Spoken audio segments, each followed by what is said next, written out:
এই সমাজের মধ্যে যদি পরিবর্তন আনতে চান, আপনাকে এই সমস্ত অপকর্ম এগুলো বন্ধ করতে হবে। এবং ইতিপূর্বে আপনাদেরকে আমি বলেছিলাম যে যুব সমাজকে বিভিন্ন ধরনের অন্যায়ের বিরুদ্ধে আমাকে সহযোগিতা করতে হবে।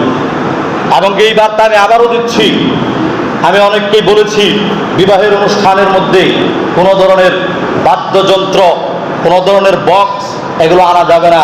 যদি আনা হয় সেই বিবাহের অনুষ্ঠানে আমরা উপস্থিত থাকবো না। এরপরেও যদি আনা হয়, আপনি মাপ চেয়ে যদি মনে করেন আর আনবো না, মাপ চাইবেন, শুধু মাপ চাইবেন আর মাপ আপনাদেরকে বারবার ছেড়ে দেওয়া হবে, এমনটা নয়।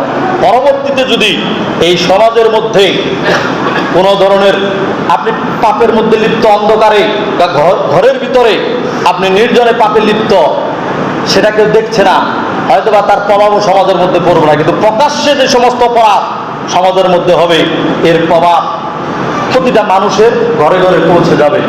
সুতরাং প্রকাশ্যে কোনো ধরনের অপরাধ হবে আর আমরা এগুলো মুখ বুজে সহ্য করব, এটা কখনোই হতে পারে না।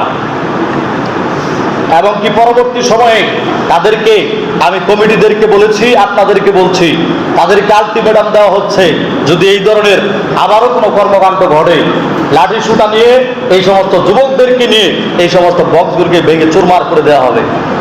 শুধু এইরকম নয়, শিরকের কোনো ধরনের আড্ডাখানা এবং কি কোনো ধরনের অনিসলামিক কার্যক্রম এই সমাজের মধ্যে প্রকাশ্যে ঘটবে, এবং কি তার প্রতিবাদ শুধু মৌখিকভাবে হবে না, লাঠি সুতা নিয়ে বরং এগুলোর প্রতিবাদ পরবর্তীতে করা হবে।